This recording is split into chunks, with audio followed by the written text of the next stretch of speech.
Hey, currently at Terminal 4. We are going to Cebu. On our honeymoon. Honeymoon with our friends. With 14 of our friends. 14 or 12, I'm not sure. First out of town as Mr. and Mrs. Sebastian. Kidding ka ba?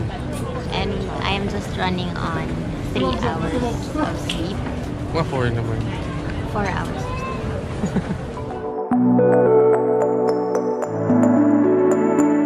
It's raining. Hopefully we'll be off soon. 10 minutes. Cebu.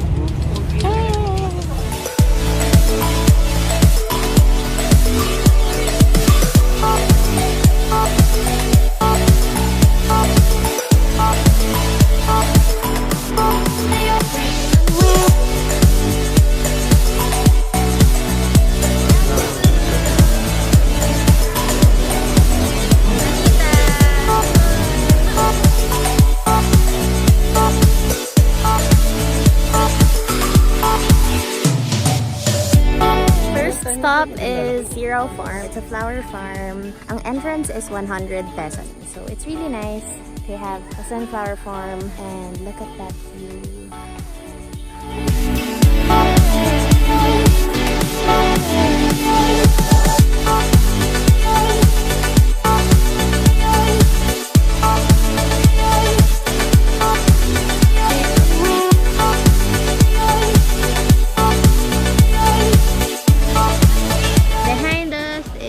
Temple of Leah, our second stop here in Cebu. Looks like a building from Assassin's Creed Odyssey that I would like to climb, but I physically cannot.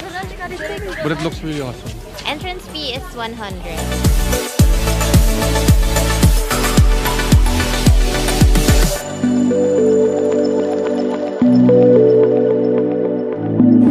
We are now here at House of Lechon, and of course, first order of business is food.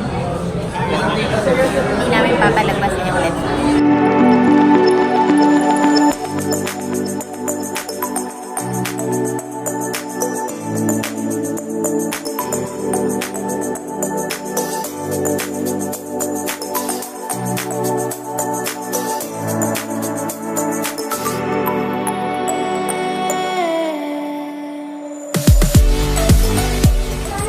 Now we are currently here at Lechon.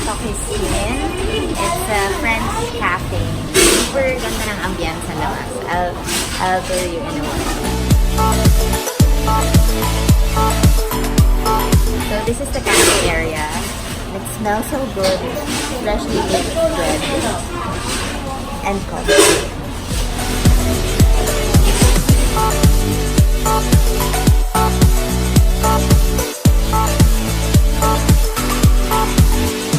Throwback kami sa Storyland.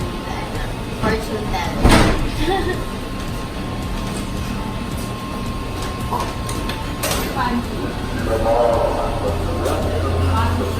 Hindi tayo natatakot dito dati ng bata.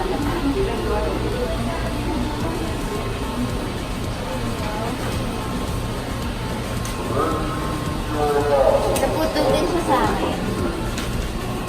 You are not scared by physical exercise. You are not always capable of leading a well-ordered life.